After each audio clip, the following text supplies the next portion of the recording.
आई साँझ जानी 10 कंधर भवन गयो बिल खाई। संध्या जान करके 10 कंधर रावण बिल खाई माने बिलखता हुआ, रोने जैसा मुख बना हुआ है। देखने वाले को लगता है कि रावण अब रो देगा, तब रो देगा। बिल्कुल रोने वाली स्थिति है उनके चेहरे पर। बिलखता हुआ रावण महल की ओर गया। गोस्वामी जी कहते हैं मंदोदरी रावण ही, रावण ही और निशाचर ही दोनों पाठ है। मंदोदरी निशाचर ही और मंदोदरी रावण ही। रावण को, निशाचर राज रावण को बहुरी माँ ने फिर से समझाना प्रारंभ किया। समझा करके कहा,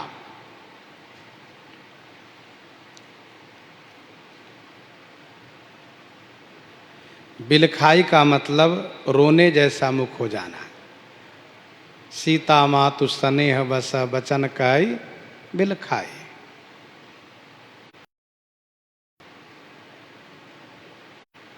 बिलखी कहो मुनिनाथ सुनो भरत भावी प्रबल।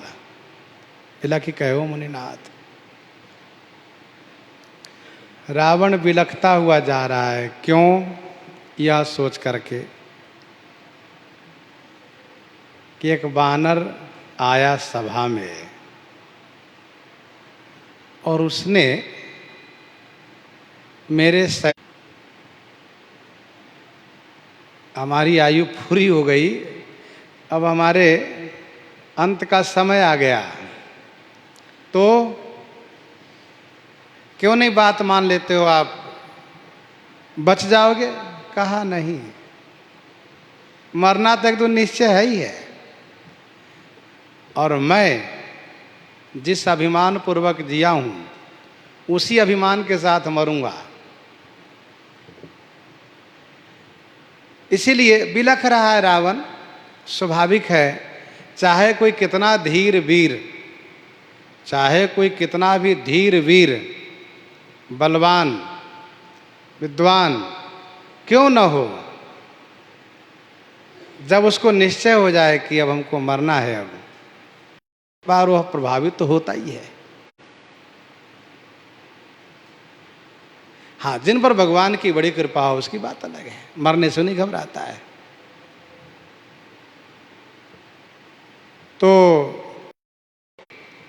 नृत्यशाला में जाकर क्या करेंगे? नाच गायन में मन लगेगा नहीं, इसलिए नहीं गया। दूसरा भाव, संतों का कहना यह है कि रावण का नृत्यशाला तब से सूना पड़ा हुआ है। रावण का नृत्यशाला तब से सूना पड़ा हुआ है, खाली पड़ा हुआ है। कब से? जब से श्री राम जी के बाण अदृश्य रूप में जा करके उसके मुकुट तथा उसके छत्र नहीं पड़ेगी, और वो जो सुनाएगी मुझे सुनना ही पड़ेगा। चलो चलते हैं। तो भवन गयो बिल खाई। और हुआ भी वही। मंदोदरी पहले से तैयार है। मंदोदरी रावण ही बहुरी कहा समुझाई। बंदरों का हमला होगा और कभी भी युद्ध शुरू हो जाएगा, और युद्ध शुरू हो जाएगा तो बचना मुश्किल है। दो बानरों का कारनामा सबने देखा है, दो बानरों का कारनामा सबने देखा है, और अब तो समूह बानर लंका की ओर कूच करेंगे और लंका में बिल्कुल पहुंच करके और उपद्रव शुरू कर देंगे। जब दो बानरों को कोई रोक नहीं पाए तो समूह बानर को कौन रोक पाएगा? अब किसी भी क्षण हमला हो सकता है, युद्ध हो सकता है। इसलिए मैं प्रयास करती हूँ, रात्रि भर का समय है, मान जाए तो अच्छी बात है, नहीं तो कल तो युद्ध का डंका बजेगा ही। कंत समुझी मन तजहु कुमति ही, कंत समुझी मन तजहु कुमति ही, सोहन समर तुम्हि रघुपति ही, सोहन समर तुम्हि रघुपति ही, कंत समुझी मन। हे मेरे कंत, मन में समझिए और कुमति ही तजहु, कुमति दुर्बुद्धि का परित्याग कर दीजिए, रघुपति ही तुम्हि समर न सोह, श्री रघुनाथ जी से आपको युद्ध करना शोभा नहीं देता है। आप मेरे कंत हैं। कम का अर्थ कल्याण होता है, ता का अर्थ विस्तार करना। आप मेरे कल्याण के विस्तारक हैं, आप मेरे कंत हैं, मेरे स्वामी हैं। आप मन में समझिए और कुमति का, दुर्बुद्धि का परित्याग कीजिए। महाराज, आप विद्वान हैं, आप समझदार हैं, और आप इस बात को समझते भी हैं कि जहाँ सुमति तहाँ संपत्ति नाना, जहाँ कुमति तहाँ विपत्ति निदाना। इसीलिए आप मन में समझ करके दुर्बुद्धि का परित्याग कीजिए। मंदोदरी अपने कर्तव्य को भली भांति पालन कर रही हैं, जो एक पतिव्रता नारी का कर्तव्य होता है, जिस कर्तव्य को सुभाषित रत्नागार में इन श्लोक में लिखा गया है।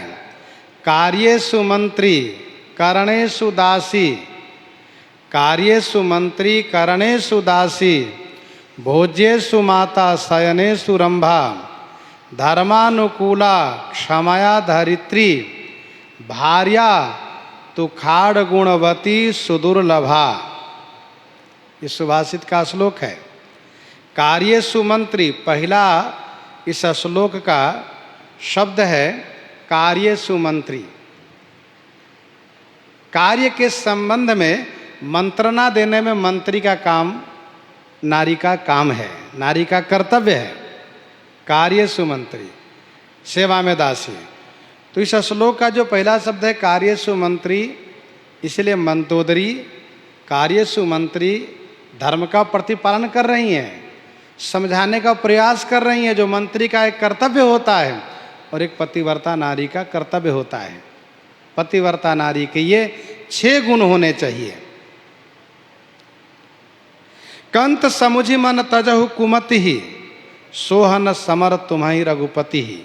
स्वामी, युद्ध वहाँ करना चाहिए जहाँ कि युद्ध करने से शोभा होती हो, वहाँ युद्ध नहीं करना चाहिए जहाँ कि युद्ध करने से शोभा न होती हो। तुम्हि रघुपति ही अंतर कैसा, तुम्हि रघुपति ही अंतर कैसा, खल खद्योत दिन करही जैसा, खल खद्योत दिन करही जैसा। सूर्य में और जुगनू में जितना अंतर होता है, वैसा ही अंतर आप में और श्री रघुनाथ जी में है। अंगद जी ने कहा भी, यद्यपि लघुता राम कह, यद्यपि लघुता राम कह, तो ही बधे बड़ दोष, तदपि कठिन दशकंठ सुनु छत्री जाति कर रोष। तुमको मारने में श्री राम जी का बड़प्पन नहीं है, श्री राम जी में लघुता है, परंतु श्री राम जी क्षत्रिय भी है। यदि वे गुस्से में आ गए तो फिर गुण दोष का विचार नहीं करेंगे, तुम्हें मार डालेंगे। मंदोदरी कहती हैं, आप में और श्री रघुनाथ जी में युद्ध शोभनीय नहीं है। जरा विचार कीजिए, आप श्री राम जी को कैसे जीत पाइएगा, श्री रघुनाथ जी को कैसे जीत पाइएगा? क्योंकि रामानुज लघु रेख खचाई, सो नहीं नांघे ओ असी मनुसाई। रामानुज लघु रेख खचाई। श्री राम जी के लघु भाई रामानुज लघु, श्री राम जी के अनुज लघु अनुज छोटे भाई, लघु रेख खचाई, उन्होंने लघु माने छोटी रेखा खींच दी। ये लघु शब्द देहली दीपक न्याय से दोनों ओर जोड़ करके लगाना चाहिए। रामानुज लघु, श्री राम जी के छोटे भाई, राम लघु अनुज, और लघु रेख खचाई, लघु माने छोटी सी रेखा उन्होंने खींच दी। सो नहीं नांघे, सो माने उसे भी आप नहीं नांग सके। असी मनुसाई, ऐसी आपकी मनुसाई है, अर्थात यही आपकी प्रभुता है, यही आपका पौरुष है, यही आपका बल है। जिनके छोटे भाई द्वारा छोटी सी रेखा को आप नहीं नांग सके, बड़े भाई को कैसे जीत पाइएगा? गीतावली लंका कांड प्रथम पद में गोस्वामी जी ने लिखा, नांग ही न सके, नांग ही न सके लोक विजयी तुम, जासु अनुज कृत रेख। नांग ही न सके लोक विजयी तुम, जासु अनुज कृत रेख। तुम लांघ नहीं सके।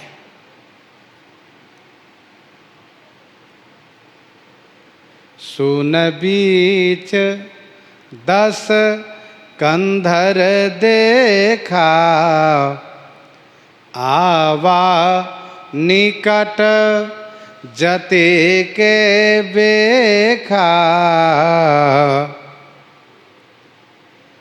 अरण्य कांड में गोस्वामी जी ने इस पंक्ति से संकेत किया कि सून बीच, सून का अर्थ सन्नाटा भी होता है, और सून का अर्थ आप समझ रहे होंगे सुनना। जब आपसे कहा जाए सुनना बनाइए, तो कलम से गोलाकार रेखांकित कर देंगे और कहेंगे सुनना है, ये शून्य है ये। और यदि उसमें स्याही भर दिए तो शून्य नहीं, फिर वो बिंदी हो गया, बूंद बिंदु जो कह लीजिए। तो सून बीच गोस्वामी जी ने अरण्य कांड में लिखा। अच्छा, ये कवि की काव्य कला है कि जिस बात को दूसरी जगह भी कहनी है, जिस बात को दूसरी जगह भी कहनी है, तो उसको पहली जगह न कह करके दूसरी जगह कह देते हैं, इशारा कर दिया करते हैं। अरण्य कांड में वर्णन है, जब मारीच ने श्री राम जी की आवाज़ में मिला करके श्री लक्ष्मण जी को पुकार किया है, श्री सीता जी सुन करके घबरा गई है। श्री लक्ष्मण जी से कहा कि लक्ष्मण आप जाइए। श्री लक्ष्मण जी ने कहा, माता जी डरने की कोई बात नहीं है, भ्रिकुटि विलास सृष्टि लय होई, सपने उस संकट परई की सोई। परंतु श्री सीता जी संहार शक्ति के रूप में हैं, छाया रूपा हैं, इसीलिए श्री सीता जी श्री लक्ष्मण जी के प्रति संदेह कर गई और जो नहीं कहना चाहिए वह कह गई, जिससे लक्ष्मण जी बड़े दुखी हुए। कुछ उनको समझ में नहीं आ रहा है क्या करना चाहिए। ठाकुर जी की माया बड़ी बलवती है। बहुत असमंजस में पड़े हुए श्री लक्ष्मण जी ने माता जी के दुर्वाद से आहत होकर के जाने का निश्चय किया, तब उन्होंने धनुष को उठाया और धनुष से ही उस आश्रम को रेखांकित किया, लकीर खींच दिया और कहा, माता जी आपसे प्रार्थना है, आप इस रेखा के बाहर मत आइएगा। इस रेखा में वो शक्ति है कि किसी की शक्ति यहां काम नहीं कर सकती। यदि कोई इस रेखा को उल्लंघन करने का प्रयास करेगा तो जल के भस्म हो जाएगा। इस प्रकार से श्री लक्ष्मण जी कह करके रेखांकित करके चले गए। रावण ने परीक्षण किया है और उसको समझ में आ गया कि इस रेखा का उल्लंघन हम नहीं कर सकते, मुझ में सामर्थ्य नहीं है। एक बार कहीं पर विशेष पढ़े लिखे लोगों के बीच में चर्चा हो रही थी, तो वह आपस में ये कह रहे थे कि उस रेखा में क्या शक्ति थी कि श्री सीता जी नांग के आ सकती थी, रावण नांग के नहीं जा सकता था, क्या उसमें विशेषता थी? तो एक बड़े सज्जन संत थे, उन्होंने आधुनिक उदाहरण से उनको समझाया। कहा, सुनो भाई, जिस प्रकार से बिजली के पावर होता है, अमुक अमुक खंभों पर लिखा रहता है इतना पावर है इसमें, इनसे दूरी बना करके रहो, इनसे दूर रहो, छूना नहीं। और उससे कई गुना अधिक पावर यदि किसी बिजली के तार में हो। लेकिन विशेषता यह है कि तार में पावर तो है, वह ऊर्जा है, वह शक्ति है, लेकिन हम लोग देखते हैं तो कुछ नहीं, केवल तार दिखता है, केवल तार दिखता है। अब उस तार का जो वह बिजली है, उसका स्विच श्री सीता जी के हाथ में था। उसने आधुनिक उदाहरण से समझाया। कहा, वो इतना पावर के रेखांकित बिजली का तार था कि उसको कोई लांघ नहीं सकता था, लांघने का प्रयास करेगा जल जाएगा, भस्म हो जाएगा। और उसकी स्विच, उसकी बटन श्री सीता जी के हाथ में थी, इसलिए उन्होंने बंद करके वे बाहर आ गई। तो लोगों ने कहा, ये बात समझ में आ गई। तो कुछ लोगों को समझाने के लिए वह आधुनिक उदाहरण ही समझ में, आधुनिक उदाहरण से ही समझ में उनको आता है। तो श्री सीता जी तब बाहर आई कब? रावण ने ये कहा, जति वेशधारी रावण ने कहा कि मैं बांधी भिक्षा नहीं ले सकता, आप यदि भिक्षा देना चाहती हैं तो रेखा के बाहर आकर के दीजिए। और श्री सीता जी जैसे रेखा के बाहर आई हैं, वैसे ही रावण ने हरण किया है।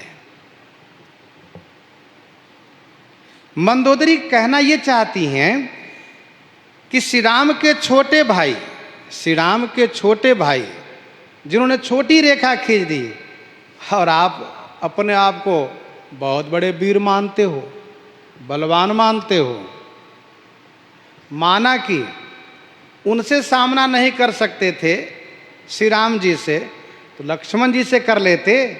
लक्ष्मण जी से भी सामना नहीं कर पाए तो उनके द्वारा खींची गई रेखा को भी आप नहीं लांघ सके। क्या अपने बल के बारे में बड़ाई करते हैं?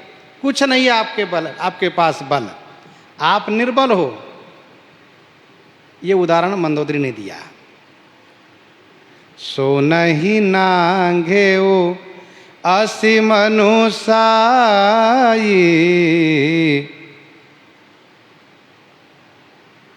गीतावली अरण्यकांड 7 पद में गोस्वामी जी ने लिखा है।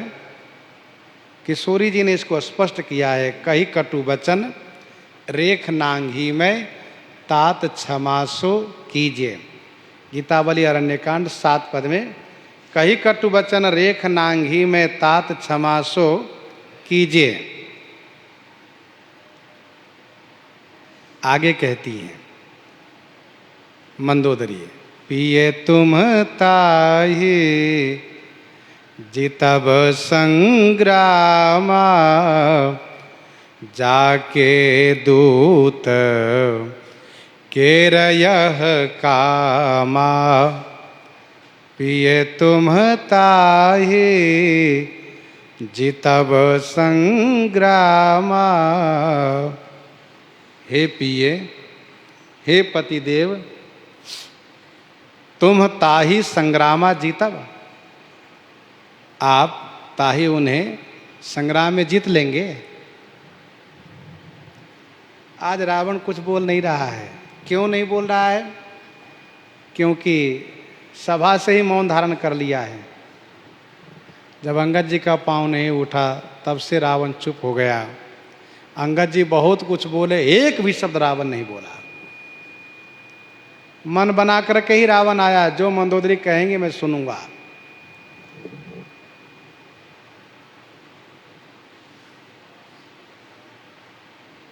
आगे गोस्वामी जी कहेंगे, रावण को मंदोदरी का वचन बाण जैसे लगा, पर फिर भी कुछ कहा नहीं, कुछ नहीं कहा। क्योंकि अंदर से, भीतर से रावण भी ये निश्चय कर लिया है कि अब युद्ध ही होगा, युद्ध करूंगा। तो पिय तुम ताहि जितब संग्रामा। बताइए, मंदोदरी पूछ रहे, बताइए हे पिए, हे कंत, आप बोलिए तो कुछ नहीं बोलना है उसको। क्या आप उनको संग्राम में जीत लेंगे? जाके दूत केर यह कामा, जिनके दूत का यह काम है, यह पुरुषार्थ है।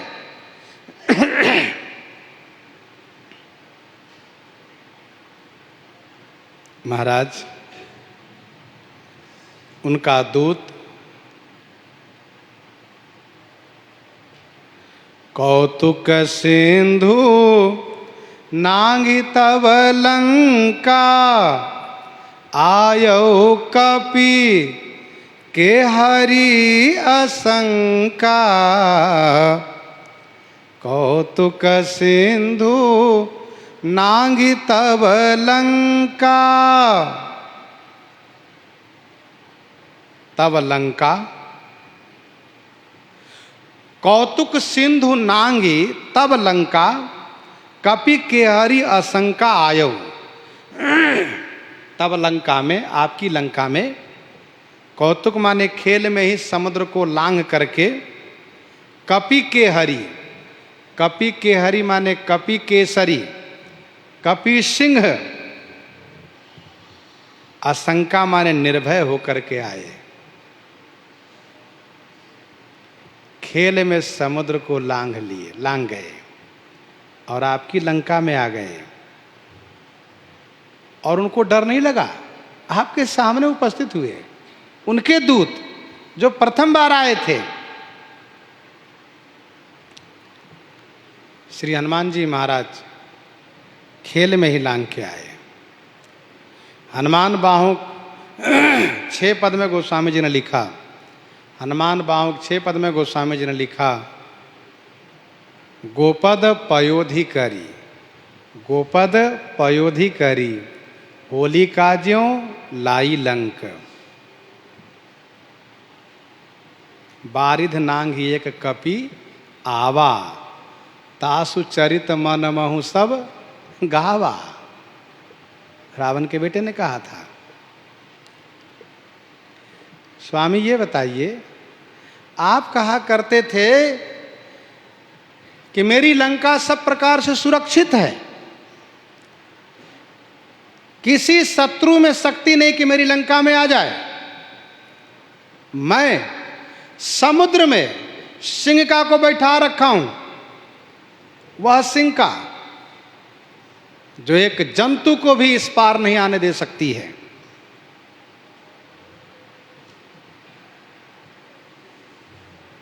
जीव जंतु जे गगन उड़ाही, जो भी हो, चाहे बड़ी पक्षी हो चाहे छोटे कीड़े हो,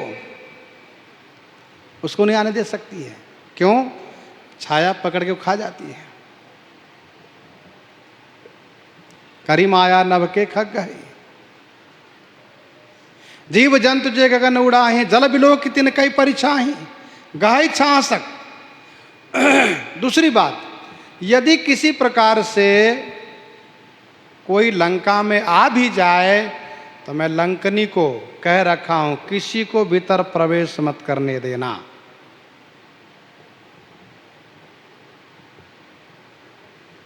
और इसके बाद में काल को बैठा रखा हूं पर्वत पर, काल को बैठा रखा हूं पर्वत पर, कोई लंका की ओर निगाह करे खा जाना। मंदोदरी कहती है, महाराज कहाँ गई सिंका, कहाँ गई लंकनी और कहाँ गया काल? ये लोग क्या करते रहे? क्यों नहीं उस बानर को रोक पाए? क्यों नहीं उसको मार पाए? क्यों नहीं खा पाए? उस बानर को यदि ना आने दिए होते इतना बड़ा नुकसान तो नहीं होता।